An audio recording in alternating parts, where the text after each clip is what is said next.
نحن شمس لا تغيب، لو دعا الداعي نجيب، نرجع الحق السليم، ننصر الأقصى الحبيب. فيه خير الخلق صلى، إنه نعم المصلى. مهبط الوحي الأمين، مبعث للمرسلين، قبلة للمسلمين، مبتغى للفاتحين. فيه خير الخلق صلى. السؤال التاسع: ماذا تعرف عن معجزة الإسراء والمعراج؟ نعم المصلى.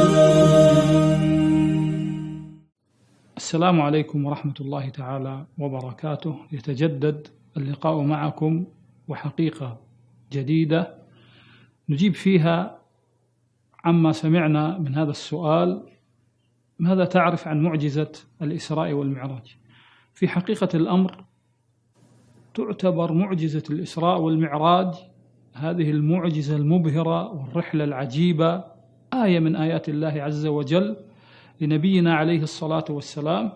جاءت في وسط الزمان، جاءت في مرحلة عصيبة على النبي عليه الصلاة والسلام، إذ فقد عليه الصلاة والسلام خير معين ومؤازر له عمه أبو طالب، وكذلك فقد خير وزير ومعين له زوجه خديجة في عام واحد، لتأتي بعدها هذه الرحلة في جانب مواساة وتسلية للنبي عليه الصلاة والسلام.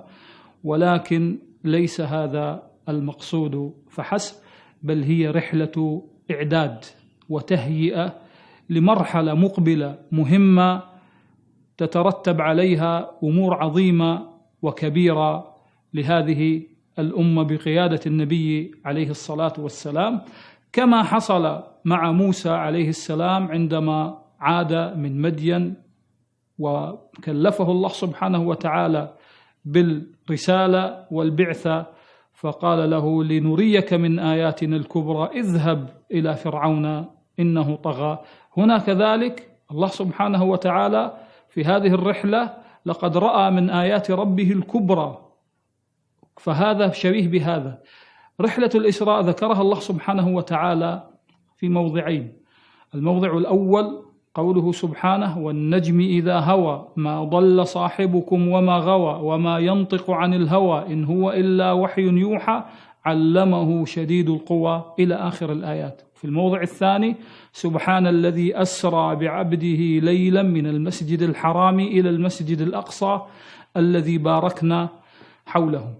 هذه الرحلة اشتملت على الأمور العظام، فجاء جبريل عليه السلام أعظم الملائكة وخير رفيق للنبي عليه الصلاة والسلام في سفره، وجاء ومعه البراق. البراق دابة الأنبياء، وأعظم مركوب عرفته البشرية هو البراق. إذن أعظم الملائكة مع أعظم مركوب جاء إلى أعظم وأشرف بقعة هي مكة. إلى من؟ إلى خير الخلق نبينا عليه الصلاة والسلام. فانطلق النبي عليه الصلاة والسلام من مكة من المسجد الحرام إلى المسجد الأقصى، تلك البقعة المباركة، ودخلها وصلى فيها ركعتين، وربط الدابة في الحلقة التي يربط بها دواب الأنبياء، لأن الأنبياء كانوا يقصدون هذا المكان، سليمان ويعقوب وإبراهيم وإسحاق وغيرهم، فيربطون دوابهم فيه. المسجد الأقصى في هذه الفترة كان تحت الحكم البيزنطي، وكان المسجد الأقصى بمعالمه وأساساته موجود ببعض الأعمدة والأطلال التي فيه، لأن الأصل في الموضع هو موضع السجود، المكان.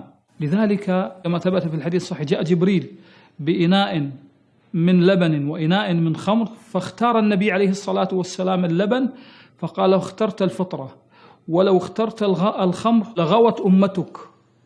وهذا فيه من لطف الله سبحانه وتعالى ورحمته بهذه الأمة، أن وفق النبي عليه الصلاة والسلام لاختيار هذا الإناء. إذا ما أرادت الأمة البركة والتوفيق واللطف فعليها أن تحافظ على هذا المكان. هذا الحدث العظيم فيه العديد من الروابط، إذ ربط النبي عليه الصلاة والسلام في هذه الحادثة بين بقعتين مكة وبيت المقدس، وبين قبلتين، القبلة الأولى قبلة المسلمين الحالية، وكذلك بين زمانين، اختصار الزمان جزء من الليل، وبين الأرض والسماء، وبين مهبطي الوحي. واللطيف في كل هذه الروابط أن النبي عليه الصلاة والسلام ربط البراق في الحلقة التي تربط بها الدواب، مع أن البراق مؤتمر بأمر النبي عليه الصلاة والسلام، ولكن لبيان حقيقة مهمة، أن هذه الرحلة في وسط الزمان جمعت كل أنواع الروابط لتبقى ثابتة وراسخة في قلوب المسلمين. إذن هذه روابط إيمانية وعقدية لا ينبغي أن نذهل عنها. إلى أن نلقاكم وحلقة جديدة. السلام عليكم ورحمة الله تعالى وبركاته.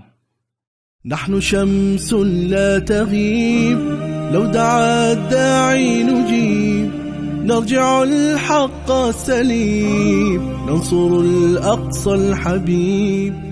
فيه خير الخلق صلى، إنه نعم المصلى. مهبط الوحي الأمين، مبعث للمرسلين، قبلة للمسلمين، مبتغى للفاتحين. فيه خير الخلق صلى، إنه نعم المصلى، إنه نعم المصلى.